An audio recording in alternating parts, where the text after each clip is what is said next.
নমস্কার। কমরেড জ্যোতি বসু শুধুমাত্র আমাদের পার্টি, ভারতের কমিউনিস্ট পার্টি মার্ক্সবাদীর তিনি একজন নেতা ছিলেন না, দীর্ঘদিন পলিট ব্যুরো সদস্য হিসেবে দায়িত্ব পালন করেছেন, নেতৃত্বের দায়িত্ব পালন করেছেন এবং পশ্চিমবঙ্গের দীর্ঘ 20 বছরের উপরে তিনি মুখ্যমন্ত্রীর দায়িত্ব পালন করেছিলেন এবং তাঁর মুখ্যমন্ত্রিত্বের সময়ে যে যুগান্তকারী ভূমিকা, সেই যুগান্তকারী ভূমিকার আমাদের চিরস্মরণীয় হয়ে আছে এবং আজকের দিনেও তা সমানভাবে প্রাসঙ্গিক। যে একটা বহুত্ববাদী ব্যবস্থায় গণতন্ত্রকে একেবারে ভূমিস্তর পর্যন্ত পৌঁছে দেওয়ার যে কাজ, সরকার এবং প্রশাসনের যে বিকেন্দ্রীকৃত দৃষ্টিভঙ্গি, ওনার কথাতেই যে রাইটার্স বিল্ডিংয়ে বসে নয়, পশ্চিমবঙ্গে প্রথম বামফ্রন্ট সরকার তার মুখ্যমন্ত্রী কর্ণধার হিসেবে তিনি এই কথাই বলেছিলেন যে আমাদের এই সরকার জনগণের পরামর্শ নিয়ে, বিভিন্ন গণসংগঠনের পরামর্শ নিয়ে এই সরকার চলবে এবং সিদ্ধান্ত গ্রহণের ক্ষেত্রে সেই পরামর্শগুলো গুরুত্বপূর্ণ ভূমিকা পালন করবে। এক অভিনব পদক্ষেপ এবং প্রশাসনিকভাবেও উন্নয়নকে বিকেন্দ্রীকৃত করার ক্ষেত্রে প্রথম যে ত্রিস্তরীয় পঞ্চায়েত ব্যবস্থা, সেই ত্রিস্তরীয় পঞ্চায়েত ব্যবস্থার উদ্ভাবক এবং যে পঞ্চায়েত ব্যবস্থা দীর্ঘদিন ধরে অচল অবস্থায় ছিল, সেই পঞ্চায়েতি ব্যবস্থাকে সচল করে গ্রামের উন্নয়নে জনগণের অংশগ্রহণ এবং জনগণের অংশগ্রহণের মধ্য দিয়ে গ্রামীণ সমাজে যে গণতন্ত্রের নতুন যে পরিসর, সেই পরিসর তৈরি হয় ওনার সময়ে এবং ত্রিস্তরীয় পঞ্চায়েত ব্যবস্থার জনক এবং নাগরিকদেরও ভোটাধিকারের প্রশ্নে সেই দলযুক্ত, দল ভিত্তিক এই যে পঞ্চায়েতি ব্যবস্থা বা নগরপালিকা, সেই ব্যবস্থার মধ্যে দলভিত্তিক যে নির্বাচনী অংশগ্রহণ করেই সেটা সার্থকভাবে তার রূপায়িত হতে পারে, তা তিনি প্রতিষ্ঠিত করেছিলেন এবং তার মাধ্যমেই বিকেন্দ্রীকৃত গণতান্ত্রিক ব্যবস্থা, বিকেন্দ্রীকৃত উন্নয়ন, সেটাই ছিল যুগান্তকারী। এবং অন্যদিকে সামাজিক সুস্থিতি, সেই সুস্থিতি রক্ষার প্রশ্নে,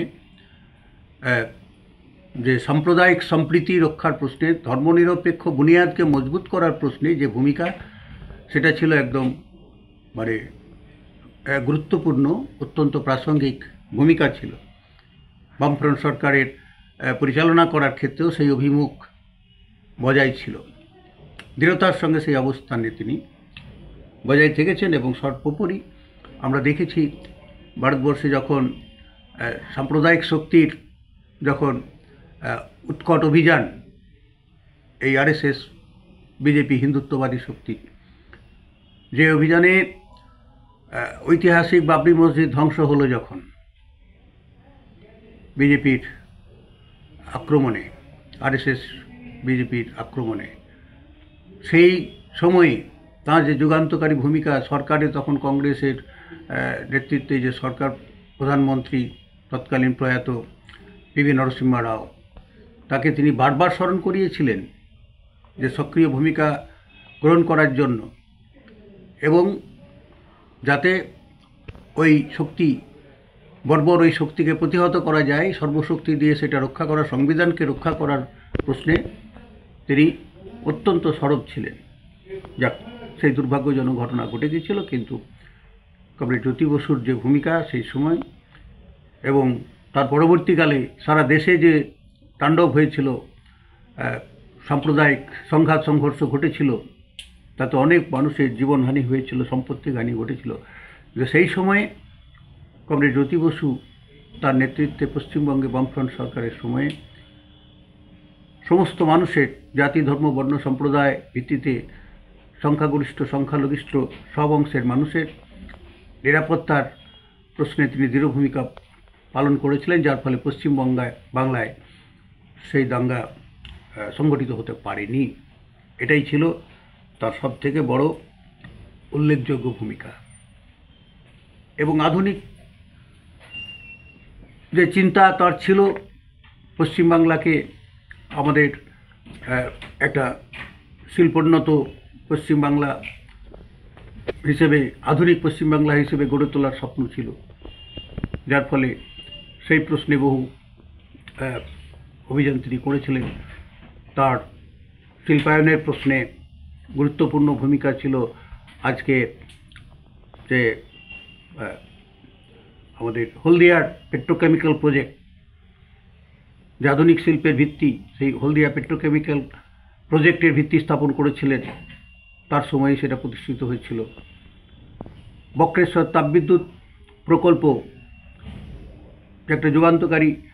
একটা তাপবিদ্যুৎ উৎপাদনের যে প্রকল্প, সেই প্রকল্পেরও ভিত্তি তিনি স্থাপন করে গিয়েছিলেন, তার সময়ই চালু হয়েছিল। তাছাড়া হচ্ছে সল্টলেকেও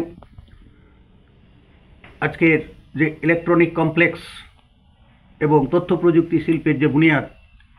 তারও তিনি ভিত্তি স্থাপন করে গিয়েছিলেন। এছাড়াও প্রচুর ক্ষুদ্র কুটির শিল্পের বিকাশ ঘটেছিল,